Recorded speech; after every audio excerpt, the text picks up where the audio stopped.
Let us go then, you and I, when the evening is spread out against the sky, like a patient etherized upon a table. Let us go through certain half-deserted streets, the muttering retreats of restless nights in one-night cheap hotels, at sawdust restaurants with oyster shells, streets that follow like a tedious argument of insidious intent to lead you to an overwhelming question. Oh, do not ask. What is it? Let us go and make our visit. In the room, women come and go, talking of Michelangelo, the yellow fog that rubs its back upon the window panes, the yellow smoke that rubs its muzzle on the window panes, licked its tongue into the corners of the evening, lingered upon the pools that stand in drains, let fall upon its back the soot that falls from chimneys, slipped by the terrace, made a sudden leap, and seeing that it was a soft October night, curled once about the house and fell asleep. And indeed there will be time for the yellow smoke that slides along the street, rubbing its back upon the window panes. There will be time. There will be time to prepare a face to meet the faces that you meet. There will be time to murder and create. A time for all the works and days of hands that lift and drop a question on your plate. Time for you, and time for me, and time yet for 100 indecisions, and for 100 visions and revisions before the taking of the toast and tea. In the room, the women come and go, talking of Michelangelo. And indeed, there will be time to wonder, do I dare? And do I dare? Time to turn back and descend the stair with a bald spot in the middle of my hair. They will say how his hair is growing thin. My morning coat, my collar mounting firmly to the chin, my necktie rich and modest, but asserted by a simple pin. They will say, but how his arms and legs are thin.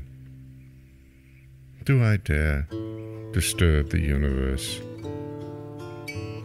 In a minute, there is time for decisions and revisions, which a minute will reverse. For I have known them already, known them all, have known the evenings, mornings, afternoons. I had measured out my life with coffee spoons. I know the voices dying with the dying fall beneath the music from a further room, so how should I presume?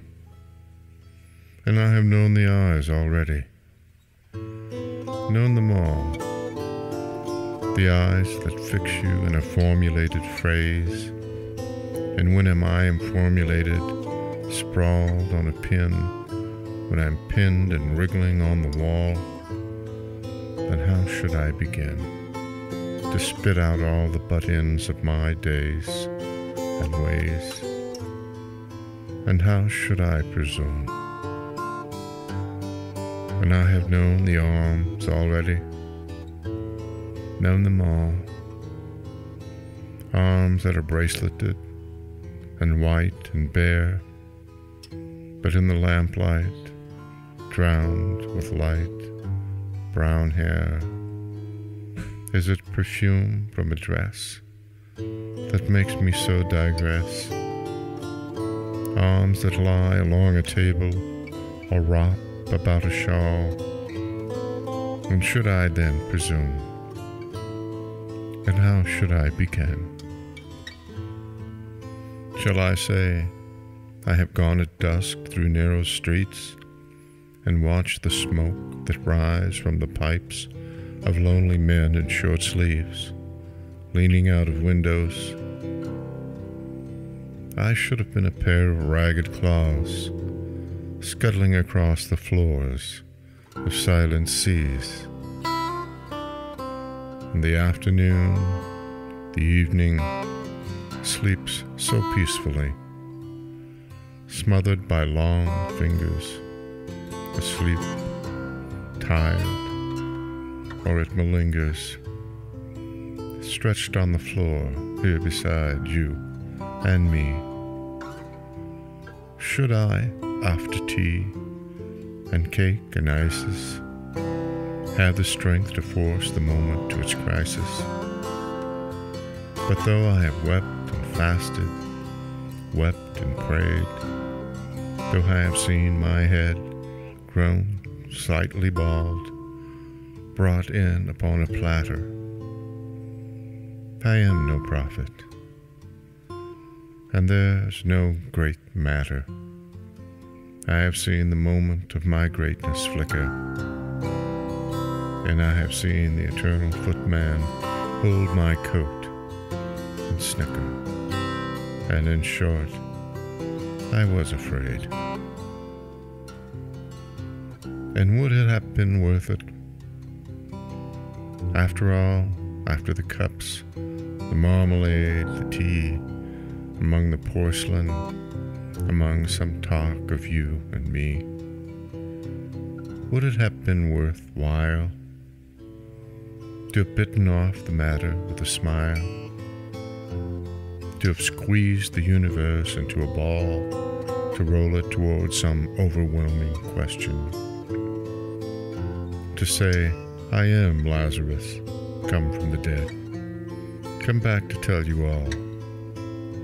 I shall tell you all, if one, settling a pillow by her head, should say, that is not what I meant at all, that is not it at all.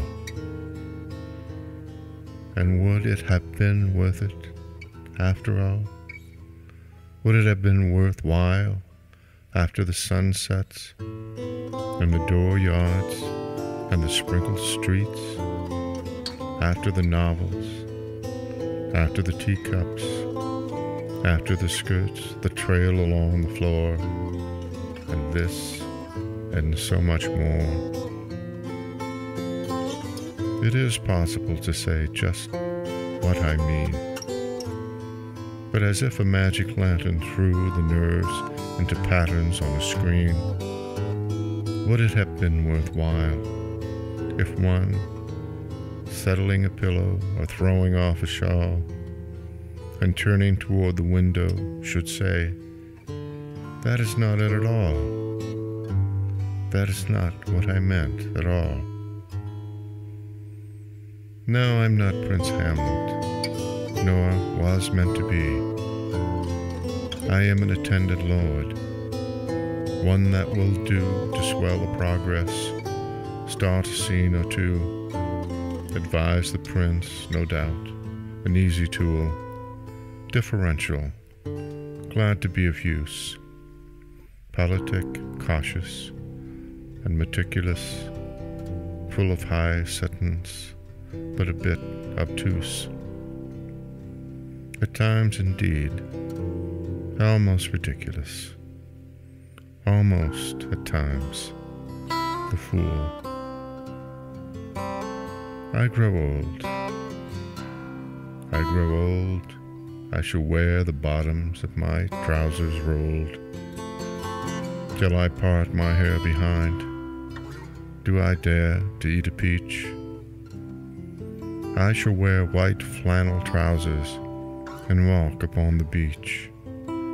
I have heard the mermaids singing, each to each. I do not think that they will sing to me. I have seen them riding seaward on the waves, combing the white hair of the waves, blown back when the wind blows the water white and black. I have lingered in the chambers of the sea by sea girls wreathed with seaweed red and brown, till human voices wake us and we drown.